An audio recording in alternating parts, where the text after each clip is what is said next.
When we change our internal state, we change how we feel and think, and this is reflected in the physical world around us. Techniques, on the other hand, are merely tools to help us change our state. Merely repeating affirmations without changing our internal state will not lead to success in manifestation. Instead, we need to focus on changing our state and embody the feeling of what we desire. The way you perceive and live life is through your state, comparable to an avatar. As creation is complete, numerous versions of you exist, each living in a different reality or timeline. If you want to win the lottery, there is already a version of you that has won. However, merely knowing that one of your versions has won is not enough to bring happiness. You want to experience this reality firsthand, and you can do so by embodying that version of yourself. Your state, determined by your thoughts and actions, is the key to manifestation. Simply repeating affirmations without truly believing and feeling them will not bring what you desire. If you continue to focus on lack and believe your desires are still out of reach, they will remain elusive. This is because your internal state creates your external reality.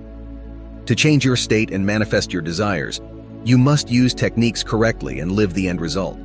To ensure effective execution of your technique, it is essential to perform it correctly. This means not focusing on the fact that you are using a technique. Instead, experience it as if it were a reality. Just as you are watching this video now, your technique should be felt in the same way. This is what it means to feel that it is real. Visualize your technique as a portal in time and space and immerse yourself in that experience. When making affirmations, avoid stating them with the intention of making something happen. Instead, affirm what you already have as if it were a reality.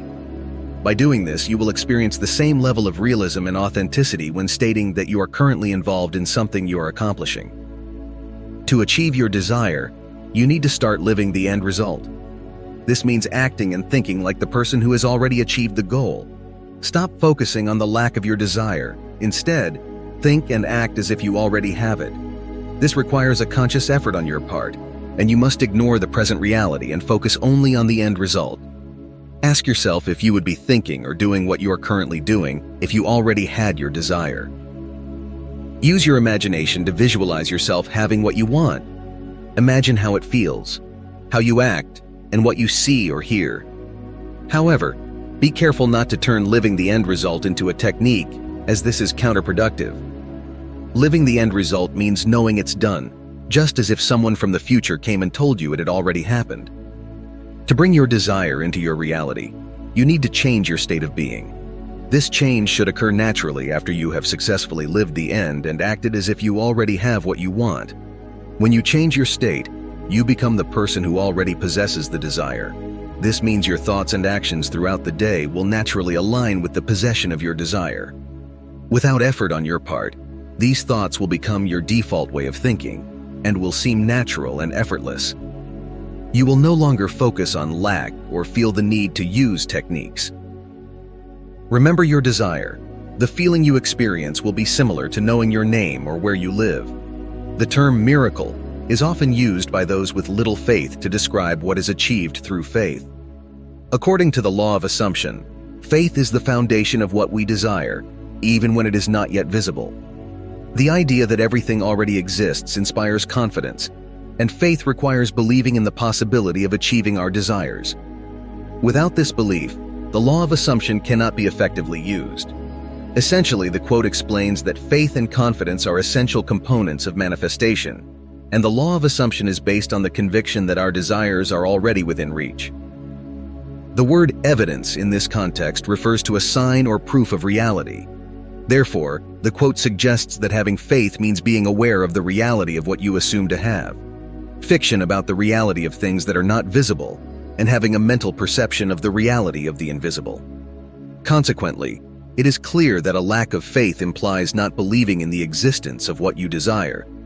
Since what you experience is a faithful reproduction of your state of consciousness, a lack of faith will result in continuous failure in the conscious use of the law of assumption. Throughout the ages, faith has been a significant force evident in the world's major religions and intertwined in myths. However, its true meaning is often misunderstood today. Despite common belief, faith is not effective due to external factors, but is entirely a product of each individual's consciousness. The Bible contains numerous statements about faith, most of which people are unaware of. To determine if you have successfully transitioned to a new state, the key factor is the thoughts or words that arise from that state. For example, suppose you are currently unemployed, and your thoughts consistently reflect that by repeatedly stating affirmations such as, "I need a job," "I need money," or "I don't have a job." In this case, these thoughts originate from the state of being unemployed. To manifest your desire, the first step is to claim the new state of being that aligns with the desired outcome. For example, if you want to be employed, stating "I am employed" is the best starting point. Once you claim the new state, let thoughts flow naturally without forcing them. If you don't have an immediate thought following the newly claimed state, continue repeating it to yourself while feeling its truth. This will help you naturally think from that state, and you will receive an immediate thought that aligns with it. Next, it's important to maintain this new state. Don't think about it just once and forget. Reverting to thinking, "I am broke, I need money," is unnatural. However, constantly thinking about being employed and feeling gratitude for it is also unnatural. Throughout the day, you have other things in your life that you don't constantly think about but still possess. If you consistently think from a state of abundance, you will eventually know that you are abundant. Don't worry about the details of how, when, or where this abundance will manifest. Just focus on the end result. If you find yourself in a debt situation, what is the way out? The solution is to get rid of the debt. Visualize the feeling of all your bills being paid. Assume that feeling and let your imagination make it a reality. Take yourself to the end and contemplate how you would feel if it were a reality. Remember, it's not just about experiencing emotions, but feeling the reality. Consider what you would see, hear, how others would perceive you, and what actions you would take if this situation were already true. These questions help us adopt the state of being debt-free.